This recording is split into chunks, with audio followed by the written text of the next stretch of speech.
Мили деца, уважаеми учители, родители, гости, добре дошли в галерия професор Марин Върбанов, за да почетем заедно безсмъртното дело на Васил Левски, един велик българин, доказал безграничната си обич към своя народ и родина. Неговото име узнаваме от най-ранните си детски години и то продължава да ни съпътства през целия ни живот, като пример за храброст, доблест, честност и себеотдаване за другите. Днес малките редолюбци от предучилищни групи 6 годишни от СДГ Дружба и ОДЗ Пролет, град Оряхово, ще покажат какво знаят за апостола на свободата, чрез участието си във викторина "Децата за Левски". Същевременно, те заедно със своите добри учители са изготвили табла с различни материали за Левски, които сега виждаме изложени в галерията. Те представляват малка, но ценна изложба, защото всяка част от нея е преминала през детските очи, през мислите на възпитаниците на двете детски градини. Озвучаването осъществява инженер Денислав Цеков, за което сърдечно му благодарим. Викторината се организира по инициатива на Общински комитет Васил Левски, в който влизат представители на различни образователни и културни институции на община Оряхово. Регламентът на викторината е следният. Ще бъдат проведени 2 кръга. В първи кръг по 5 деца от СДГ Дружба и ОДЗ Мир, ОДЗ Пролет, образуващи отбор, ще отговорят на въпроси. Въпросите са общо 10. Всеки участник се е подготвил за всички въпроси, нали така? Но в случая всеки участник ще изтегли само един и ще отговори на него. А във втори кръг ще бъдат поставени 3 еднакви задачи и за двете подготвителни групи. В тяхното решаване ще се включат по желание и останалите деца от групите.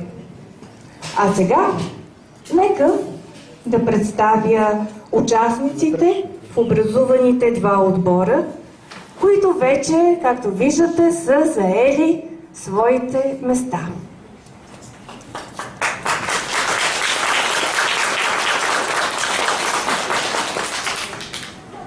Нека всяко дете, което чуе името си, да стане. От ОДЗ Пролет участници са Ана. Да, Ана. Анджелин. Богородица. Кристина. И Константин.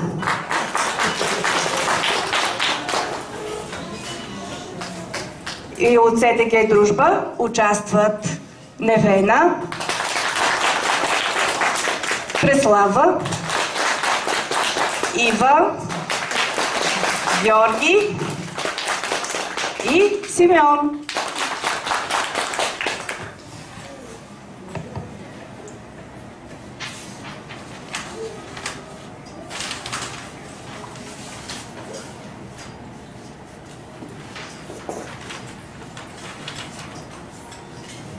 Така, мили деца, На малката масичка виждате поставени 10 картончета.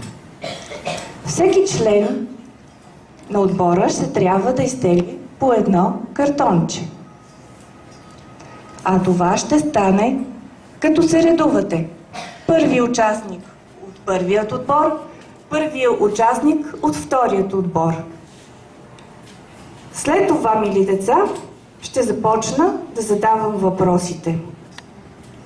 Като започна от първия и стигна до 10-тият въпрос. Който е изтеглил номер 1, ще отговаря на първи въпрос. Който е изтеглил номер 2, ще отговаря на втори въпрос и така до края. Има ли нещо наясно? Хайде да преминем към теглянето на картончетата, на номера на въпроса, на който ще отговарят.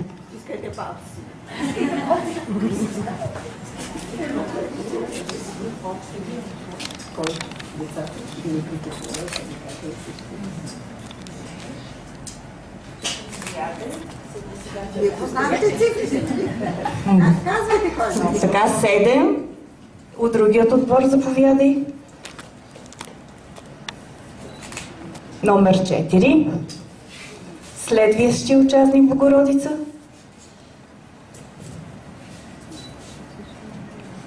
Така, това е номер 9. Ива. Номер 5. Повядай, Ана. Номер 10. Симеон.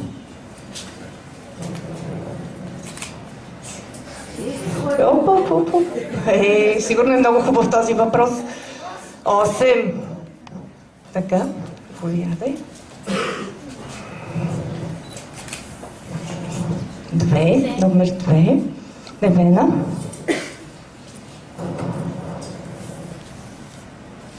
Номер 3.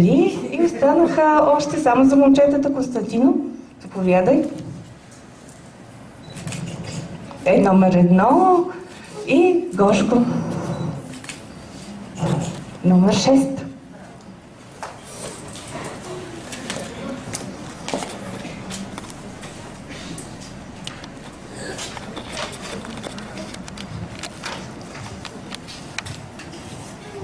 И така.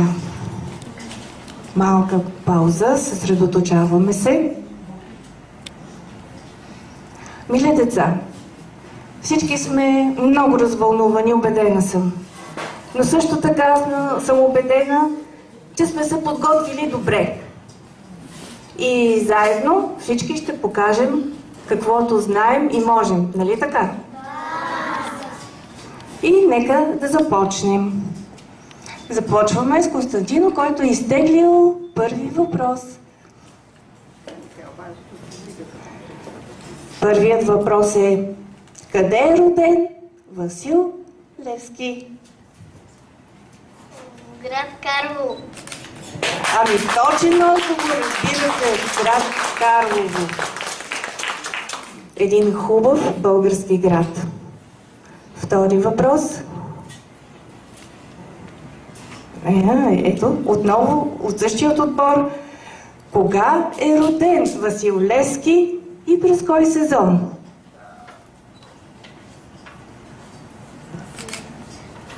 Топло ли е, когато е бил роден? Или било студен?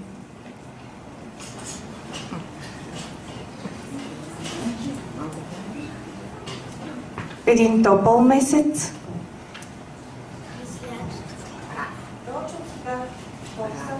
През лятото. През лятото, разбира се. А някой иска ли още нещо да допълни? През лятото 1837 година. Благодаря. А от вашия отбор някой да знае датата?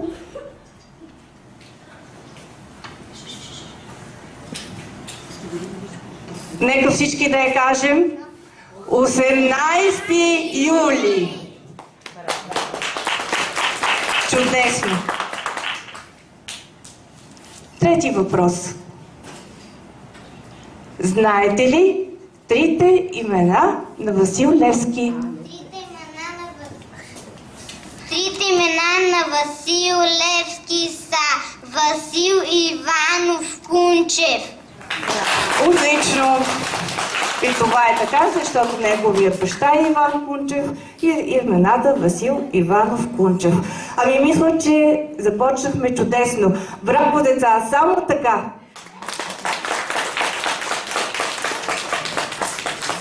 Четвърти въпрос.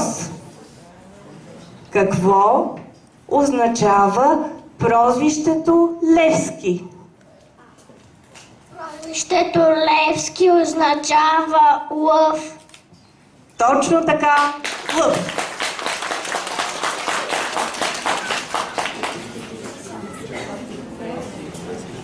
Лъв, Лъвски. Преминаваме към пети въпрос. Защо е наречен Левски? Пети въпрос. Кой е пети въпрос?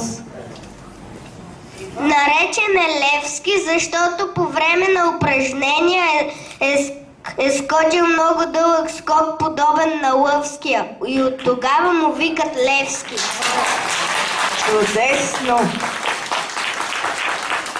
Дечица, вълнувате ни. Прекрасни сте. Шести въпрос, който е малко по-трудничък, но Георги е готов. Защо наричаме Васил Левски герой? Васил Левски наричаме герой, защото се е борил за свободата на България и е подготвил тайни комитети. Чудесно! Той е обикалял градове и села без страх, преобличал се, пресявил се на турчин, на въглищар и е ходил по градовете, за да създаде комитети. Седми въпрос. Къде е заловен Васил Левски? Седми въпрос. Васил Левски е заловен в Къклинското ханче. А знае ли някой Къклинското ханчето, кой град се намира? До Къкрина. До село Къкрина и до град, близо до град? Ловеч.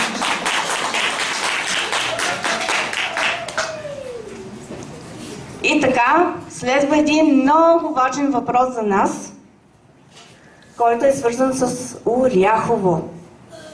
Минавал ли е Левски през Оряхово? Осми въпрос. Кой е стелил? Осми. Симеон.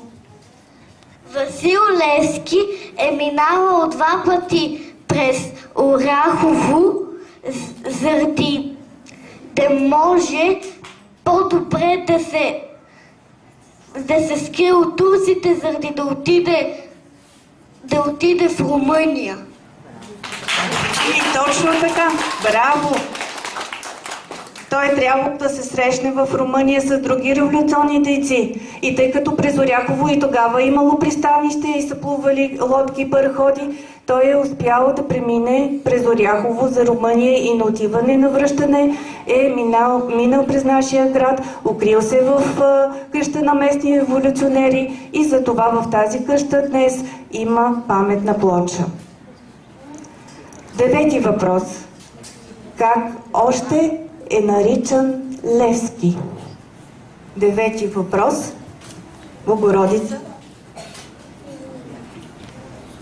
Има едно наистина много странно име с главно А. Лъв. Това е, да, наистина много правилно прозвище Лъв Левски, но го наричаме и още нещо свързано с свободата. Апостол на свободата. Ами точно така, ето, отборниците помагат, а това е много важно качество, да се подкрепят. Всеки има право да помогне на своя съотборник, разбира се.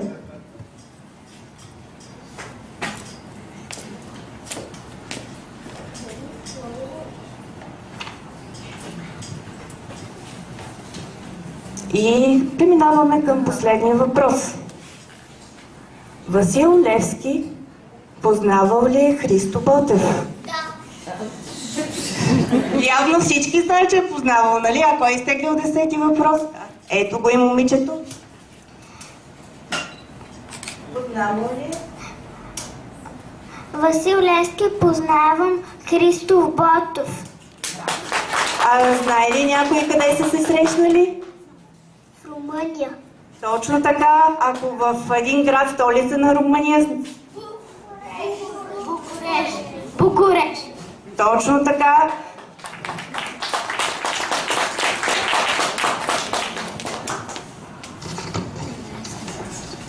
И точно на тази среща тя е станала през една много студена зима, преди много години, 1868 година.